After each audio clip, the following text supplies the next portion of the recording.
আমরা সামারে কম বাজেটের মধ্যে, একটা কম বাজেট নয়, একটা মিডিয়াম বাজেটের মধ্যে আমরা কিভাবে ওয়াটার বেস মেকআপ তৈরি করব। এটা হচ্ছে সাফারেলের দুটো ফাউন্ডেশন, একটা হচ্ছে মিডিয়াম টোন আর না, একটা হচ্ছে ডার্ক শেড আর একটা হচ্ছে হোয়াইট টোন। তো দুটো সেটকে মিক্স ম্যাচ করে আমরা কাজ করতে হবে আমাদেরকে, কারণ সবসময় তো তিনটে সেট রাখা সম্ভব হয় না। তো আমি আজকে দেখাচ্ছি। এটা হচ্ছে 02 হচ্ছে হোয়াইট টোন, দেখা যাচ্ছে, বোঝা গেছে? আচ্ছা, এটা হচ্ছে 8, এটা হচ্ছে ডার্ক শেড। আমরা কিভাবে মিক্স ম্যাচ করে কাজ করব, মিডিয়াম টোনেকে কিভাবে তৈরি করব না, এর এক টোন হোয়াইট শেড নিব আর এক টোন ডার্ক শেড নেব, দিয়ে ভালো করে মেশাবো। ভালো করে মিশিয়ে দেখো একটা মিডিয়াম শেড তৈরি হয়ে গেল, আমাদের মিডিয়াম টোন তৈরি হয়ে গেল।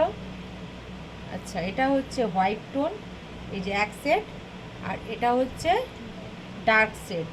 হ্যাঁ, আর একটা তোমাদেরকে কথা বলি, যে যখন আমরা সামারের প্রোডাক্ট ব্যবহার করব, লাগানোর সঙ্গে সঙ্গে একটা লাইনের উপরে আরেকটা লাইন দেব না, একটা লাইন লাগানোর উপর সাইডে আবার একটা লাইন দেব, এইভাবে কিন্তু আমরা ফাউন্ডেশনটা লাগাবো। কারণ এর উপরে যদি আমরা আরেকটা লাইন চাপিয়ে দিই তাহলে হচ্ছে ডবল কোট দেওয়া হয়ে যাচ্ছে, বুঝতে পেরেছো? তো লাগানোর সঙ্গে সঙ্গেই কিন্তু আমরা বিউটি ব্লেন্ডার দিয়ে আস্তে আস্তে স্লো মোশনে এইভাবে ড্যাব ড্যাব করব, যাতে কাস্টমারের যেন কষ্ট না হয়, একবারে জেঁকে ধরবে না, হালকাভাবে আলতোভাবে এইভাবে ড্যাব ড্যাব করবো। বোঝা গেছে? সামানের প্রোডাক্ট এইভাবে লাগাতে হয়। আমরা এইভাবে সেট করে দিব, দেখো। হ্যাঁ, ফটো সেট করে হয়ে গেছে।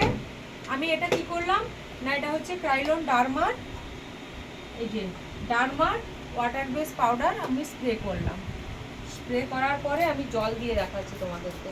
দেখো জলটা ঝরে পড়ছে, প্রোডাক্ট কিন্তু যেরকমকে সেরকম আছে, দেখো, বোঝা গেছে? পুরো জল কিন্তু ঝরে পড়ছে, দেখো আমি আঙুল দিয়ে দেখাচ্ছি, দেখেছ? বোঝা গেছে? বোঝা যাচ্ছে? দেখো জল পুরো ঝরে পড়ছে, কিন্তু ফাউন্ডেশন আমরা যেরকমকে সেরকম আছে। তাই এবারে আমরা বুঝতে পারছি যে সাপারেলের প্রোডাক্ট আমরা হচ্ছে ওয়াটার বেস প্রোডাক্ট, ওটা হচ্ছে সামারের জন্য, এটা উইন্টারের প্রোডাক্ট নয়, এটা ম্যাট ফিনিশ প্রোডাক্ট।